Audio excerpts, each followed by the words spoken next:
오늘은 오순절 성령 강림이라는 제목으로 하나님의 말씀을 나누겠습니다.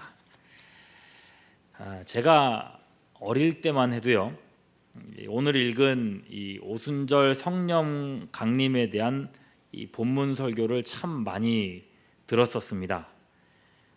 예전 우리 어른 목사님들이 이 본문을 참 좋아하셨던 것 같아요. 특히나 기도원에 좀 다녀본 사람들이라면 이 본문은 거의 외울 정도로 많이 접하셨을 겁니다.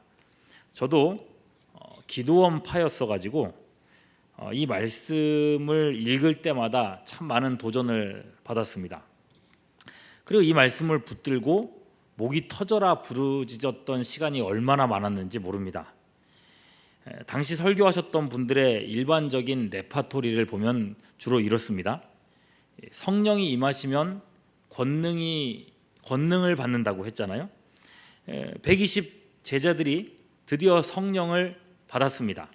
그것도 그냥 성령 받았다는 느낌이 있었던 게 아니라 불의 혀처럼 갈라지는 것들이 각 사람에게 임하는 것을 눈으로 목격했습니다. 이 권능은 불의 혀였기 때문에 불의 권능입니다. 이 권능을 받고 성도들은 능치 못할 일이 없게 되었습니다. 그리고 그 권능의 증거가 방언이죠. 사람마다 방언을 하는데 이제 기도하는 수준이 확 달라진 겁니다. 성도들은 그야말로 기도로 불을 토했습니다. 얼마나 기도했는지, 얼마나 열심히 기도했는지 그 소리에 수많은 사람들이 몰려들죠. 그리고 하루아침에 3,000명이 예수 믿는 역사가 이 자리에서 일어나는 겁니다. 쭉 이렇게 설명하고 설교하신 목사님이 말씀하십니다. 여러분, 이것이 하나님의 권능입니다. 초대교회가 언제 성령을 받았습니까? 우리도 함께 기도하면, 초대교회 성도들처럼 모여서 기도하면 하나님은 성령을 부어주십니다. 성령을 받으려고 한다면 이런 식으로 받아야 되지 않겠습니까? 우리가 이런 경험이 없으니까, 불의 혀 같은 성령을 못 받았으니까 신앙생활이 재미가 없는 거예요. 우리 성령 받읍시다. 성령을 구합시다. 하나님은 성령을 구하는 자에게 주십니다. 그러면서 말씀하십니다. 이게 오순절 설교의 기본적인 구조예요. 오순절 성령 강림을, 오순절에 있었던 2000년 전에 있었던 성령 강림을 지금도 똑같이 받을 수 있다고 하는 거죠. 그리고 성령을 받아야만 권능을 행할 수 있다 합니다. 그래서 설교자 본인은 자신이 권능을 받은 사람들이라고 생각합니다. 그래서 자신이 권능을 받았기 때문에 자신이 권능을 줄 수도 있다고 생각합니다. 그래서 주로 기도원 가면은 목사님들이 기도할 때 같이 합심 기도하면서 손을 딱 내밀고 하는 말씀이 있습니다. 소리를 꽉 지르시는 말씀이 있습니다. 뭘까요? 다녀보신 분들, 젊은 사람들은 모르실 거고, 그분들 목소리가 일단 크잖아요, 그죠? 목소리 깔깔해가지고 크시잖아요. 그러면서 마이크는 얼마나 진짜 볼륨을 최고로 해놓거든요. 그 입에 가까이 대놓고서는 이렇게 얘기하면 불 받아라! 그럽니다. 보셨어요? 예, 진짜 귀청이 떨어지도록 불 받아라! 라고 정말 손에서 불덩어리가 나오는 것처럼 그렇게 액션을 취하면서 불 받아라! 소리를 지릅니다. 예. 앞서 말씀드렸었죠. 제가 기도원파였습니다.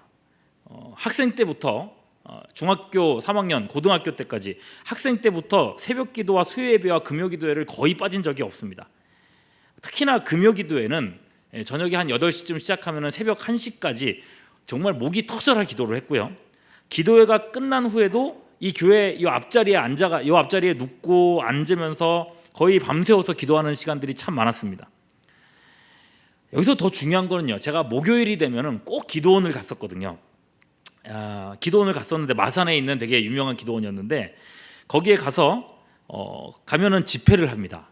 저녁 8시 30분부터 시작하면은 2타임 돌아가는데요, 8시 30분부터 찬양 1시간 동안 하고 설교를 1시간 동안 하시고, 그리고 12시까지 통성 기도를 합니다.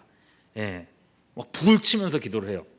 그리고 그게 끝이 아니에요. 12시 되면은 잠시 쉬었다가 한 10분 20분 쉬고 간식 좀 먹었다가 다시 1시간 동안 찬양하고 또 1시간 동안 설교 듣고 새벽 3시, 4시까지 또 기도를 합니다.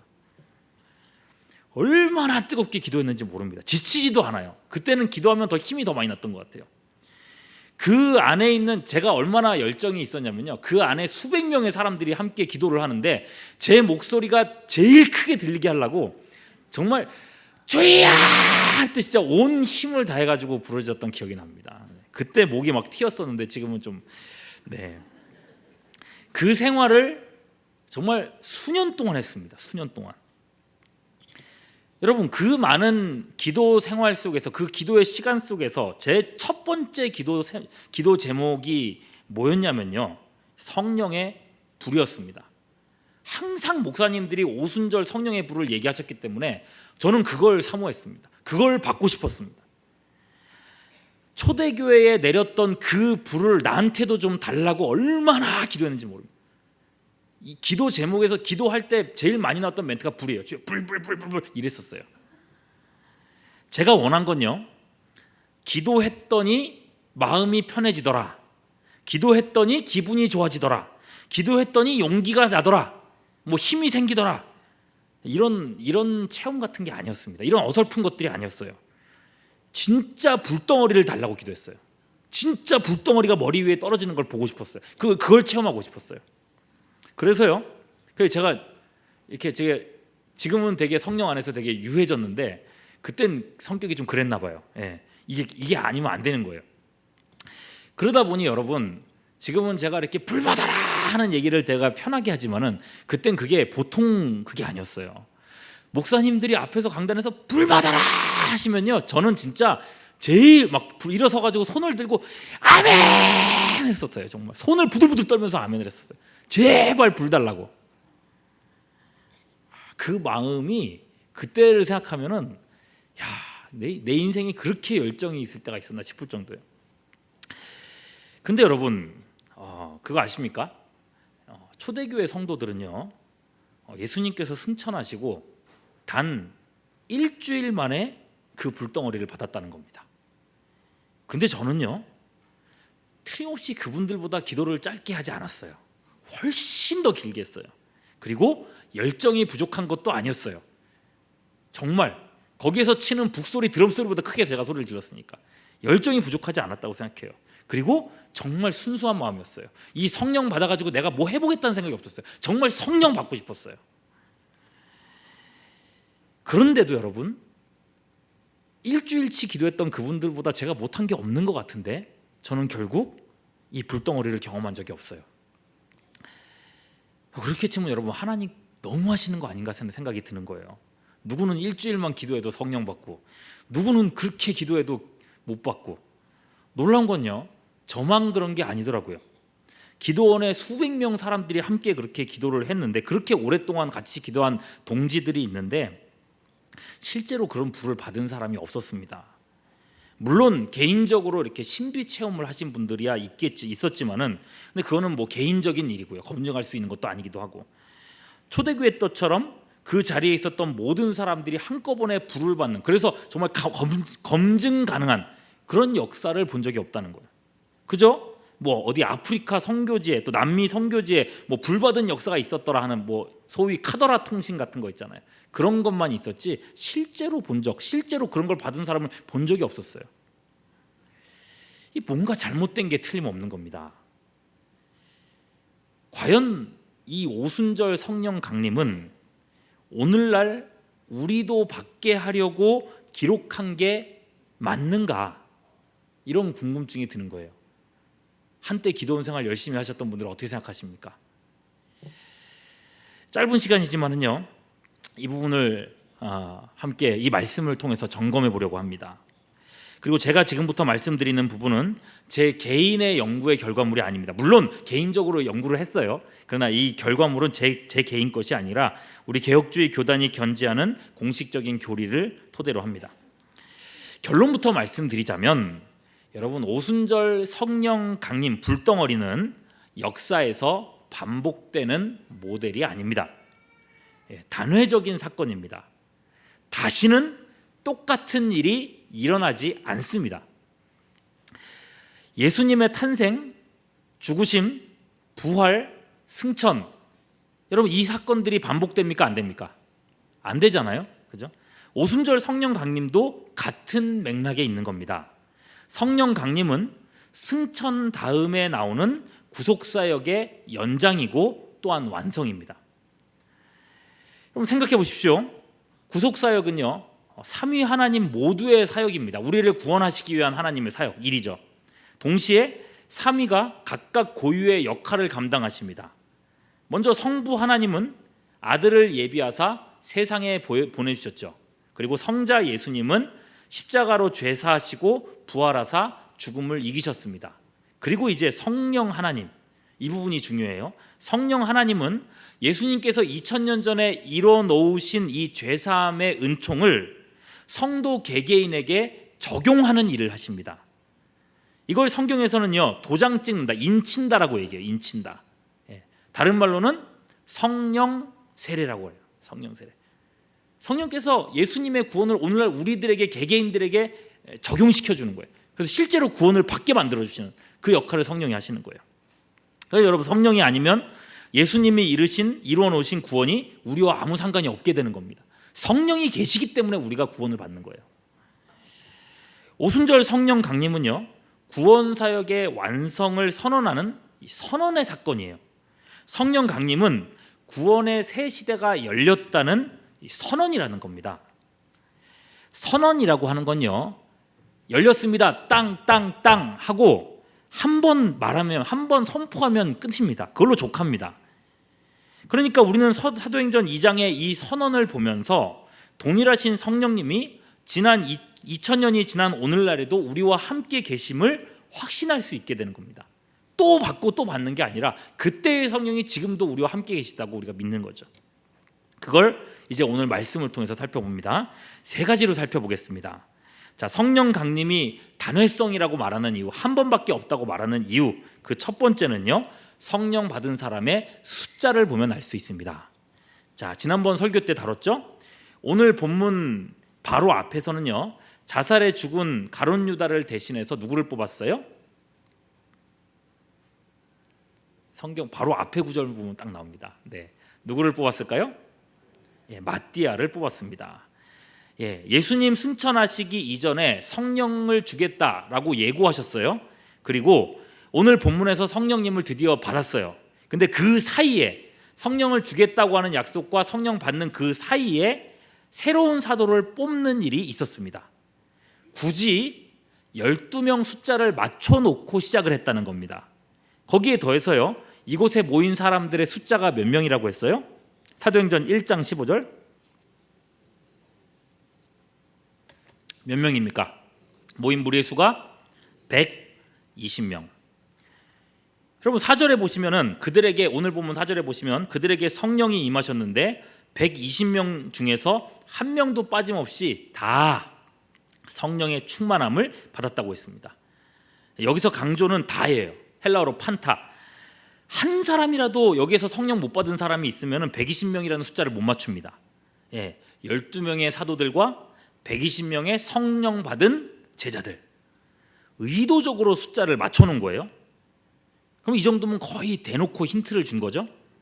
이들은 지금부터 시작되는 모든 시대와 모든 나라, 신약의 언약 백성 전체를 대표하는 그런 사람들입니다. 대표자들입니다. 여러분 성경에 보면 대표 원리가 참 많이 나오거든요. 예를 들어서 아담과 하와 두 사람이 범죄를 했는데 그에 속한, 아담과 하와에게 속한 모든 그 자손들은 원죄를 가지고 태어납니다. 후손들이 그 죄를 물려받아 가지고 그렇게 죄가 있는 게 아니에요. 두 사람은 모든 후손들의 언약적 대표자들입니다. 그래서 그들이 언약을 어기고 범죄하는 순간 오고 오는 모든 인류는 같은 죄책을 가지게 되는 것입니다. 예수 믿고 구원받는 것도 똑같은 원리입니다. 고린도전서 15장 21절 같이 한번 읽어보겠습니다. 시작. 아담 안에서 모든 사람이 죽은 것 같이 그리스도 안에서 모든 사람이 삶을 얻으리라. 여러분 예수 믿는 사람들은 예수 안에서 구원을 받는 것입니다. 이게 말하자면요, 예수님 안에 속해 있는 권속들이라고 표현할 수 있겠어요. 그래서 제가 축도할 때 주의 모든 권속들에게라고 하는 표현을 참 좋아합니다. 이런 걸 여러분 대표자의 원리라고 합니다. 대표자의 원리. 12사도 120문도는 언약 백성 신약 시대 우리까지 포함하는 전체의 대표로서 성령을 받을 겁니다. 예. 그들이 받은 성령은 우리가 지금 우리 안에 모시고 있는 성령과 동일한 성령입니다. 우리가 굳이 그들 같은 똑같은 성령 체험을 하지 않더라도 동일한 성령의 은혜가 우리 안에도 거하고 있습니다. 그 우리에게 반복될 필요가 없다는 거예요. 예, 첫 번째 거 이해되셨죠? 120과 20. 자, 두 번째 볼게요. 성령 강림이 단회적이어야 하는 두 번째 이유. 이건 성령 임재에 대한 표현을 보면 알 수 있습니다. 2절 보시면 성령님이 하늘로부터 내려오셨어요. 그래서 우리가 성령 뭐라고 불러요? 성령 강림이라고 부릅니다. 그런데 이 본문의 강조점을 보면요, 성령의 임재에 있지 않습니다. 2절 후반절 보시면 하늘에서 내려오신 성령님이 그들이 앉은 온 집에 어떻게 돼 있다고 그랬어요? 가득했다라고 그랬어요. 이 표현을 잘 보세요. 가득했다. 그죠? 그리고 4절 보시면 그들이 다 성령에 어떻게 됐다고요? 충만함을 받았다 그랬어요. 성령이 가득했다. 성령이 충만함. 여러분, 이런 표현들을 봤을 때 우리들한테는 별다른 감흥이 없을지 몰라도 당시 유대인들은요, 이 말의 의도를 금세 알아챘습니다. 퍼뜩 한 가지가 떠올랐습니다. 여러분은 이 가득했다와 충만함을 보고 무엇이 생각나십니까?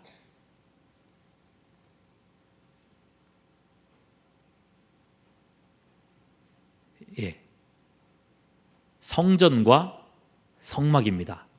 성전을 하나님께 드리는 낙성식, 봉헌식이죠.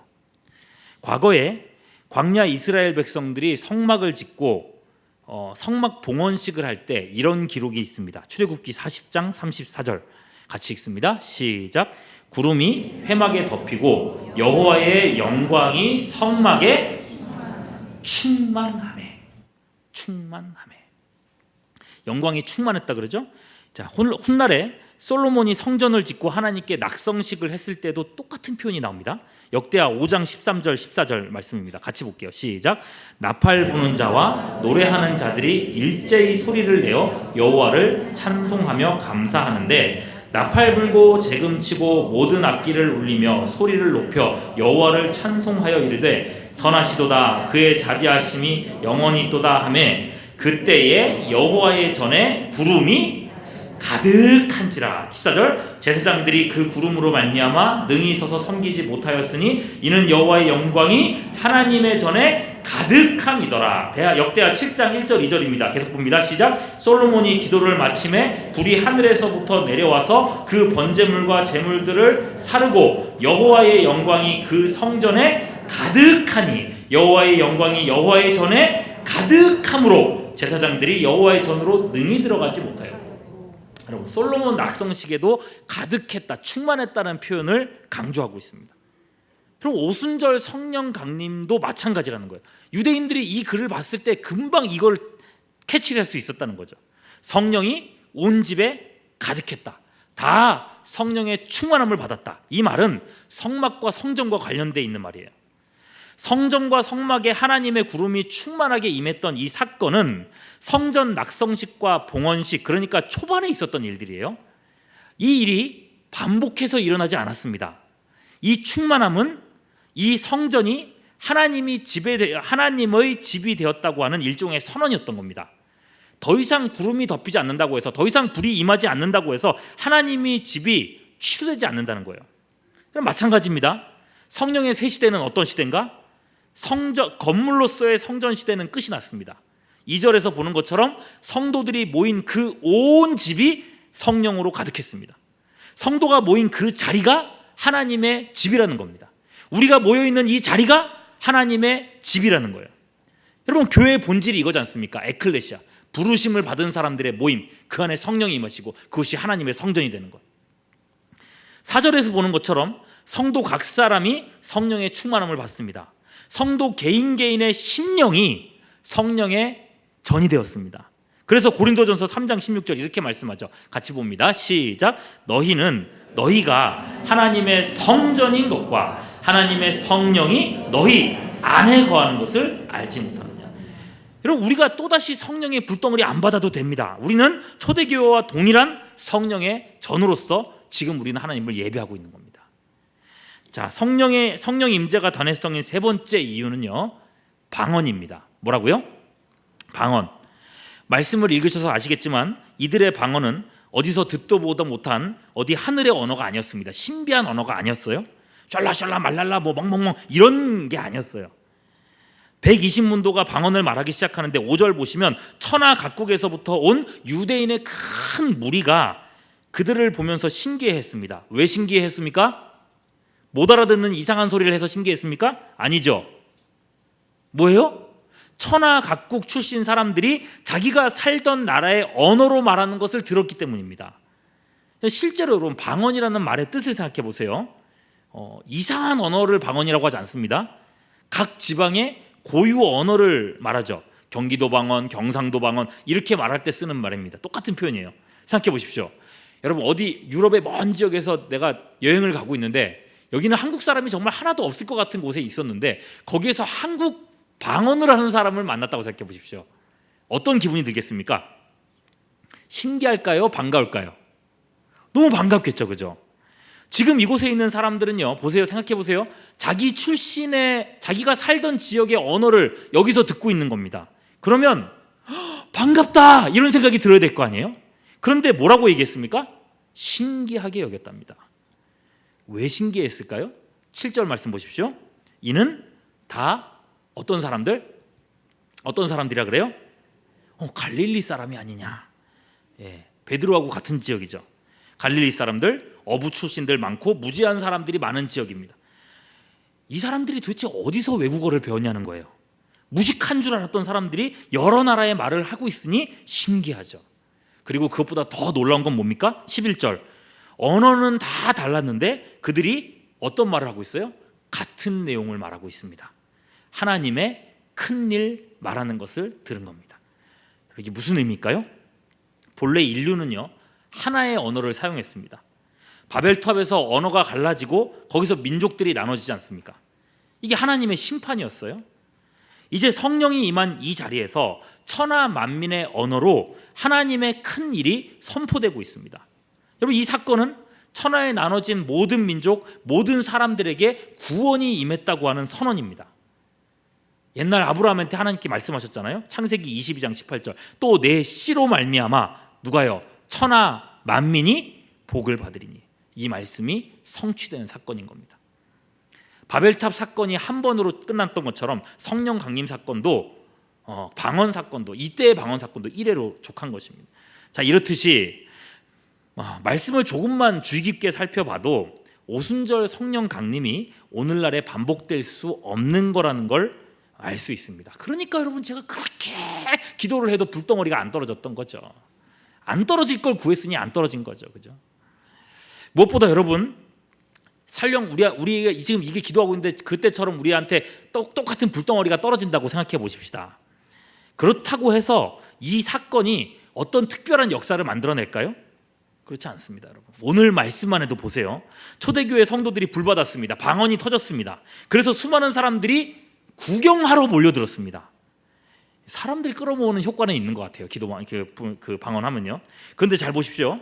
그들이 방언하는 모습을 보고 회개한 사람이 한 사람이라도 있습니까? 없습니까? 말씀 보세요. 있어요? 없어요? 없어요. 12절 13절 보시면요, 대부분 사람들이 그 방언하는 모습을 보고 놀라워했을 뿐입니다. 그리고 심지어 어떤 사람들은 뭐라 그랬어요? 세술에 취했다고 조롱했습니다. 여러분, 방언 자체로는 아무 능력이 안 나타났습니다. 그저 조롱받을 뿐이었습니다. 불신자들에게는 이 방언하는 것이 술 취한 사람들의 주정과 다를 바가 없었던 겁니다. 저도요, 어릴 적에 부모님 따라가가지고 어디 교회를 옮겼었는데, 부모님 교회를 옮겼었는데 감리교였던 것 같아요. 그 교회에 갔는데 금요기도였나 봐요. 그 정례 교회에서는 그런 일이 없었거든요. 갑자기 거기서 우리 함께 주여 한번 부르고 기도합시다 라고 하고 주여 하고 기도하는데, 어린 시절에 너무 놀랐어요. 정말 너무 놀래가지고 이 장의자 이 밑바닥에 어머니 옆에서 기도하시고 장의자 밑바닥에 들어가지고 덜덜 떨면서 울면서 무서워 그랬었던 기억이 지금도 생생해요. 지금 여기 어린 친구들이 있나요? 네, 우리가 나중에 이제 기도 쥐 하고 나면은 어떠실지 모르겠어요. 네, 전 그랬어요.